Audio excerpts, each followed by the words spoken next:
ஞாயிற்றுக்கிழமைனாலே நம்ம வீட்டில் ஒரே நான்வெஜ்ஜாக தாங்க இருக்கும். இன்றைக்கி காலையிலேயே மார்க்கெட் போயிட்டு வந்தாச்சுங்க.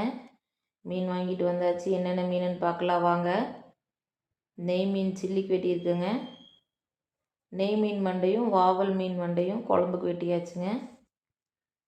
முள் இருக்கிறதெல்லாம் குழம்புல போட்டுருவோங்க. ஏன்னா குழந்தைக்கு அதிகமாக குழம்பு சாப்பிட மாட்டாங்க.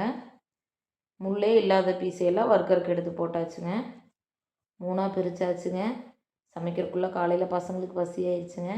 அதனால் மார்னிங் பிரேக்ஃபாஸ்ட்டுக்கு ராகி சேமியா செஞ்சு தேங்காய் பூ போட்டு நாட்டு சக்கரை போட்டு கொடுத்தாச்சுங்க. பசங்க சாப்பிட்றக்குள்ளே குழம்புக்கு தேவையானதெல்லாம் ரெடி பண்ணி மதியம் லஞ்ச் ரெடி பண்ணி ஆச்சுங்க.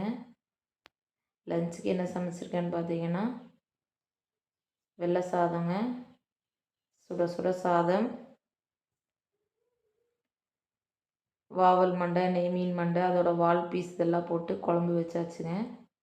மசாலா வறுத்து அரைச்சி வச்ச குழம்பு தாங்க. நெய் மீன் சில்லி பொரிச்சாச்சுங்க. இந்த சில்லியில் ஒரு முள் கூடி இருக்காதுங்க.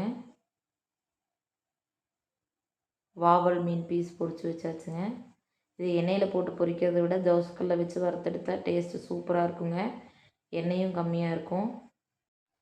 வறுத்து மீன் சாப்பிட்டா ஜீரணம் ஆகணும் இல்லைங்களா, அதனால் ஜீரக குருமிளகு நுணுக்கி ரசம் வச்சுருக்குங்க. இதாங்க நம்ம வீட்டில் சண்டே ஸ்பெஷல். உங்கள் வீட்டில் என்னென்னு கமெண்ட்டில் சொல்லுங்கள். நம்ம வீடியோ லைக் பண்ணுங்கள். மறக்காமல் நம்ம சேனலை சப்ஸ்கிரைப் பண்ணுங்கள் ஃப்ரெண்ட்ஸ்.